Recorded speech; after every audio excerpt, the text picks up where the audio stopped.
December 1943, outside Montgomery, Alabama. The air was bright as German prisoners shuffled into a mess hall. Heat rolled from steel kettles. Trays clattered. The room smelled of roast beef, boiled potatoes, and the sharp sweetness of orange. On each tin plate, green beans glossed with butter, a slab of meat, 2 wedges of fruit. Men who had lived on watery soup and black bread stared as if at a trick. Prisoners of war, and yet this. Fresh fruit in midwinter, thousands of miles from home. The first shock was visual, steam, color, abundance after months of gray, and it carried a quiet message. Whatever they had expected from barbaric enemies, the day would not obey it. Some refused at first, fingers fixed around spoons, eyes on guards whose boredom contradicted terror tales. A corporal studied the oranges, then the routine, the ladle, the head count, a chaplain moving, and tasted the potatoes. 1 bite became 2. The hall filled with small sounds, metal on metal, a soft jacket settling, a cough swallowed in embarrassment. A prisoner later wrote that defeat arrived here without a shot, in kindness heavier than hunger. It was not accident. Under the 1929 Geneva Convention, captors had to feed prisoners on the standard of depot troops, and the U.S. Quartermaster Corps could make such menus ordinary. As trays stacked and steam faded, doubt took root. Next, the rules and the supply lines. May 13, 1943, Cape Bon Peninsula, Tunisia. The horizon shimmered with heat as columns of German and Italian troops trudged through the dust toward Allied lines, their weapons slung low, flags of surrender tied to rifle barrels. Across the desert, the last remnants of the Afrika Korps, once Rommel's proud armored force, fell silent. Tanks that had carried the palm insignia now lay gutted and smoking under a hard African sun. Within days, nearly 250,000 Axis soldiers laid down their arms in what became one of the largest mass surrenders of the war. For the Wehrmacht High Command, it was a humiliation beyond comprehension.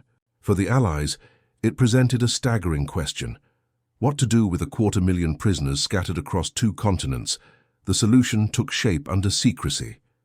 Under operations like Bolero, troopships once meant for combat now ferried their former enemies to an unexpected destination, the United States.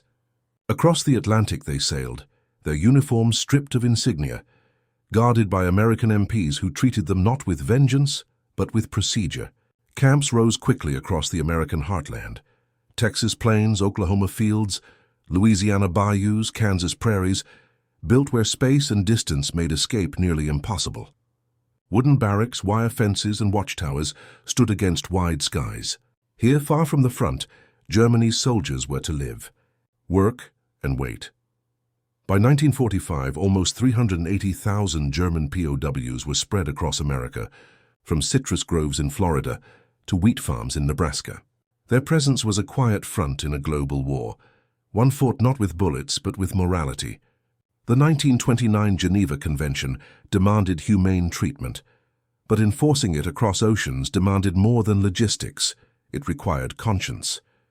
American policy turned that obligation into strategy. Every fair meal, every medical check, every library built behind barbed wire was a declaration that strength need not come from cruelty. The Allies aimed to prove that democracy's power lay not only in its armies, but in its humanity. Soon, even the simplest act, a meal served with fruit, would become a weapon of conviction.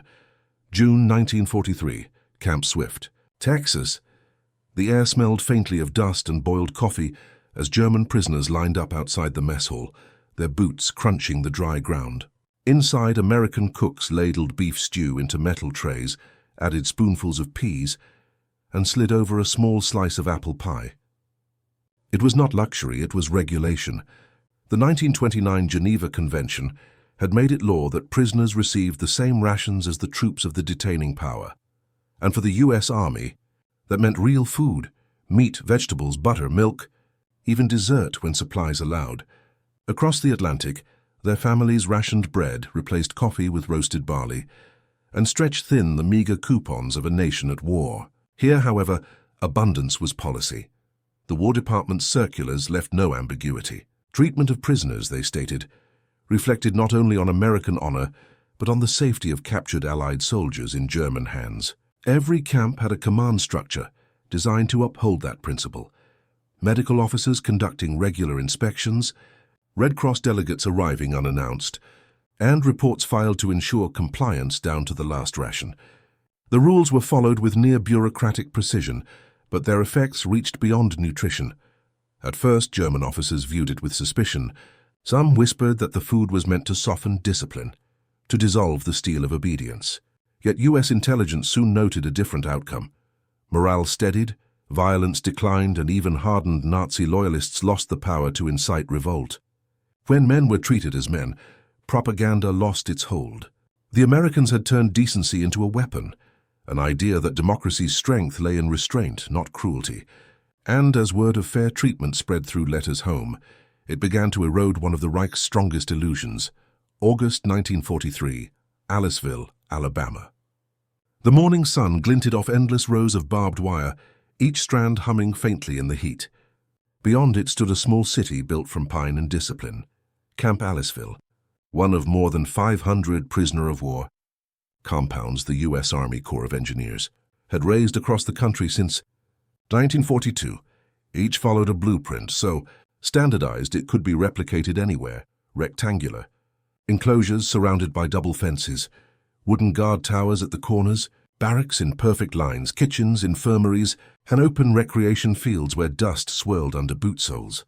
What struck the new arrivals was not cruelty but order. It was captivity designed with precision, not vengeance. Camps like Aliceville and Swift were vast enough to hold 6,000 men, yet the layout gave the impression of a military garrison rather than a penal colony. Inside each perimeter, a commandant presided, assisted by officers, interpreters, and a chaplain who conducted Sunday services in German. A canteen sold cigarettes, coffee, and the rare treat of chocolate. The kitchens operated under the Quartermaster Corps' exacting standards, 3,500 calories a day, mirroring the diet of American troops. Weekly shipments brought beef and pork. Vegetables came from nearby farms. Fruit, when the season allowed, appeared as apples or oranges, small tokens of normalcy behind the wire.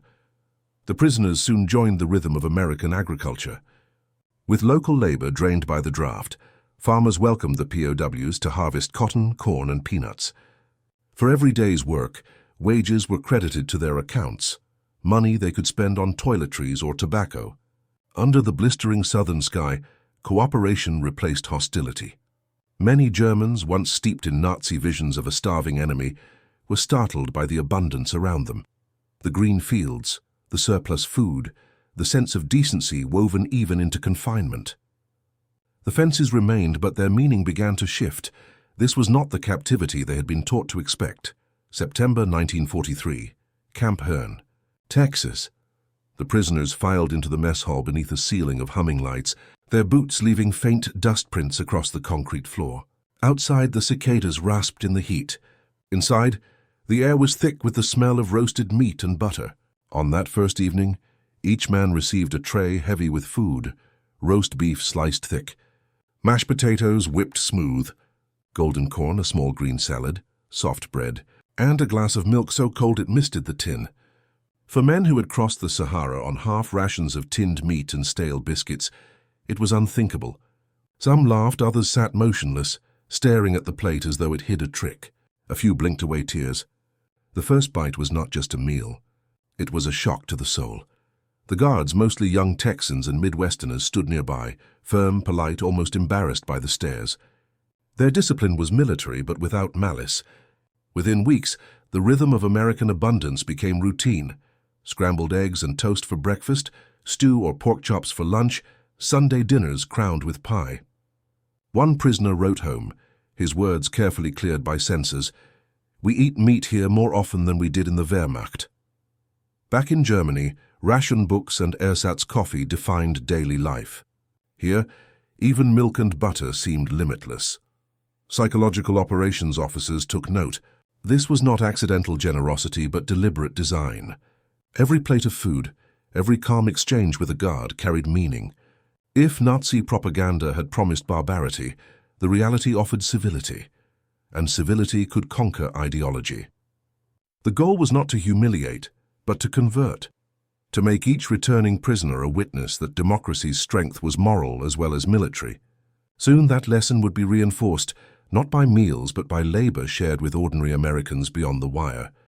July 1944, Fort Robinson Branch Camp, Arkansas.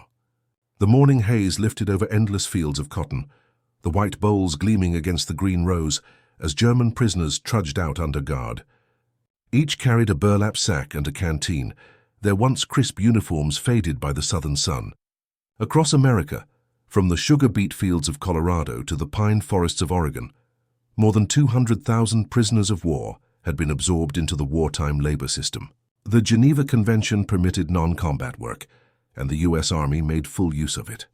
Under careful supervision, these men picked crops, cut timber, built roads, and maintained irrigation ditches, tasks that kept farms and industries alive while millions of Americans fought overseas. For their labor, prisoners earned credits, 80 cents per day. Tallied in camp accounts rather than paid in cash, it was enough to buy tobacco, sweets, or stationery at the canteen. The exchange was symbolic as much as economic, honest work for fair compensation. In the rural South and Midwest, townspeople began to see the Germans not as monsters, but as boys, many barely 20, courteous and grateful for a sandwich or a cup of lemonade. Some farmers left small gifts, fruit, homemade pies, even postcards as thanks.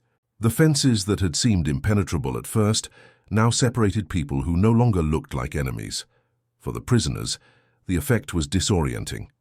They had been told America was decadent and cruel, yet the land seemed overflowing with food, order, and decency.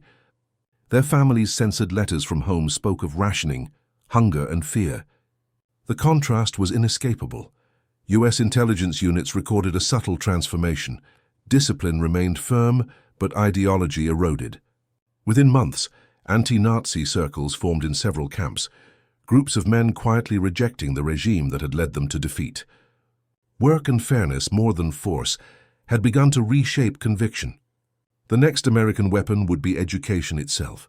November 1944, Camp Fort Devens, Massachusetts.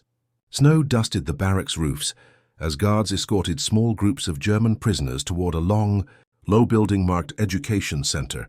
Inside, rows of wooden desks faced a blackboard where an American officer had written 2 words in German: Freiheit und Verantwortung, freedom and responsibility. This was the front line of a new campaign. The U.S. War Department's Special Projects Division had launched a re-education program aimed not at conversion by force, but at awakening conscience through knowledge. After years of propaganda and fear, the Americans believed that truth, fairly offered, could achieve what coercion could not. Across the United States, camp libraries filled with German and American literature, Goethe beside Hemingway, Schiller beside Steinbeck. The newly created newspaper Der Ruf, The Call, written by anti-Nazi prisoners under U.S. oversight, carried essays on democracy, human rights, and the moral reckoning awaiting Europe. Lectures explored the U.S. Constitution, civic responsibility, and the realities of Nazi crimes, always presented with restraint rather than humiliation.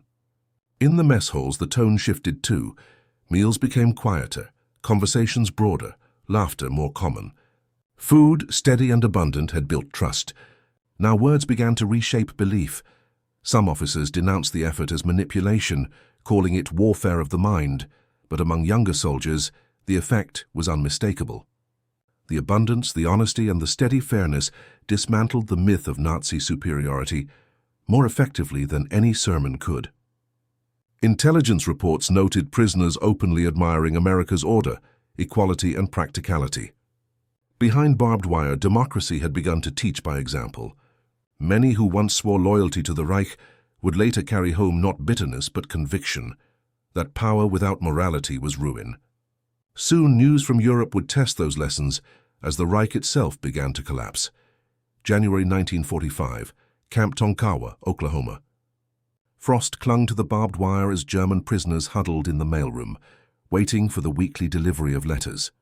Each envelope, censored and delayed, carried fragments of a collapsing world. The words were spare but heavy. Cologne is gone. Hamburg burns every night. There is no bread for days. The war they had once fought for glory had consumed their homes. Across the camps, men read by dim bulbs or the pale winter sun, their hands trembling as they traced sentences describing hunger, cold, and loss. The cities they had marched proudly from were now rubble. Meals, once a comfort, became a torment. Psychologists noted that many prisoners stared at their trays without appetite, some whispering that they should not eat what their families could not have. Others tried to save rations, hoping to send them home only to learn such efforts were forbidden. "We are fed like kings," one POW wrote, "while our people starve in the ashes."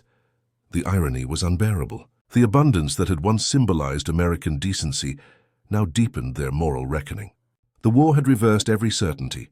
Mercy had become stronger than victory, and kindness had become the sharpest blade of defeat. Commandants, aware of the growing despair, expanded educational programs to occupy restless minds. Courses in agriculture, mechanics, and international cooperation offered a glimpse of the world beyond barbed wire. In lecture halls, men discussed rebuilding rather than conquest, efficiency instead of ideology. When the news finally came on May 8, 1945, that Germany had surrendered, silence swept through the camps. Some wept openly. Others simply sat staring at the horizon. For many it was the end of faith in the Reich, replaced by a humbled respect for a country that had conquered them not only with arms, but with humanity. October 1945, New York Harbor. The Liberty ships that had once carried German prisoners to the United States now waited to take them home. The journey began in silence. Some men stood on deck, staring at the receding skyline, unsure whether they were leaving a prison or a refuge. For more than 2 years they had lived under rules but not cruelty, behind fences but with dignity. Now, under Allied coordination, the long process of repatriation unfolded. Transports first carried many to Britain and France, where they would work in reconstruction, clearing debris, repairing railways, rebuilding the world their armies had helped destroy.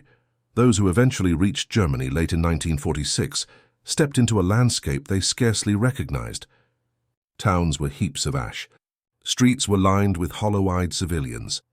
Hunger was a constant companion. Letters from home had never captured the full desolation. For men who had eaten roast beef in Texas or apples in Kansas, the sight was surreal. They spoke quietly of the Lagerwunder, the camp miracles of fresh food, humane guards, and clean beds. It was not nostalgia, but comparison. The America they had known in captivity now stood as a living contrast to the ideology that had consumed their homeland. Allied intelligence reports recorded an unexpected consequence. Returning POWs became quiet missionaries of democracy. In cafes and ration lines, they told neighbors how Americans had treated them as human beings, not conquered foes. They described the fairness of the system, the decency of the guards, the strange power of a society that did not need to hate to win. What had begun as captivity had turned into education. For many, the memory of those full plates and open libraries became the seed of a different Germany. The taste of captivity, they realized, had been the first true taste of freedom. March 1945, somewhere in the English countryside. The prisoners at a British camp lined up for stew and bread, their breath clouding in the cold air. The food was plain: mutton, boiled potatoes, tea without sugar, but it was steady and sufficient. Wartime rationing limited variety, yet discipline and fairness prevailed. British guards, often weary conscripts themselves, treated the Germans with restrained courtesy. There were no pies, no fruit, no coffee like in the American camps, but there was order, and that alone was mercy. Those captured in North Africa or Italy and brought to Britain spoke of this treatment with a quiet respect. Still, even as they shoveled the bland stew, they knew their countrymen in the East faced a nightmare. Beyond the Vistula and deep into Soviet territory, German prisoners endured a different fate. In the camps of Tambov, Vorkuta, and Karaganda, hunger and cold became executioners. Disease, exhaustion, and exposure claimed lives by the thousands. More than 1 million men vanished into the vast machinery of Soviet retribution. The survivors' letters, when they existed at all, told of snow, silence, and the taste of boiled weeds. Word of these horrors filtered westward, carried through Red Cross channels or whispered by new arrivals, and it reached the American camps like an echo from another world. Inside the U.S., German POWs read and listened, comparing their full meals to starvation tales from the East, some recorded in secret diaries. In America, abundance. In Russia, hell. The contrast did not escape the Allies. Washington and London recognized that fair treatment was more than moral. It was strategic. When the war ended, these memories became a living divide. Former prisoners who had eaten well in freedom's custody would later resist the promises of Soviet ideology. The fruit, the meat, the steady hand of decency had planted something enduring. The conviction that justice, not fear, defined the better world. Summer 1946, Washington. D.C. reports from the War Department's Prisoner of War Division were stacked high in offices where military analysts and psychologists began studying what had quietly unfolded across America. They called it a moral experiment, though no laboratory could have contained it. The United States had housed nearly 380,000 enemy soldiers, not as victims, but as men under lawful custody, and in doing so had waged a different kind of war. Where brutality might have seemed natural, restraint had been chosen. Where vengeance could have satisfied grief, discipline had prevailed. It was warfare conducted through humanity. The policy had been deliberate. Military planners understood that the treatment of captives echoed far beyond the barbed wire. A prisoner who left with dignity could one day rebuild, reconcile, and redefine his nation's moral compass.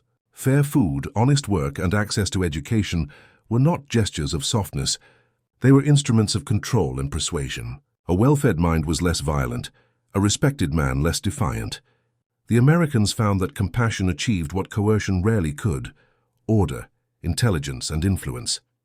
Years later, former prisoners recalled that revelation with quiet awe.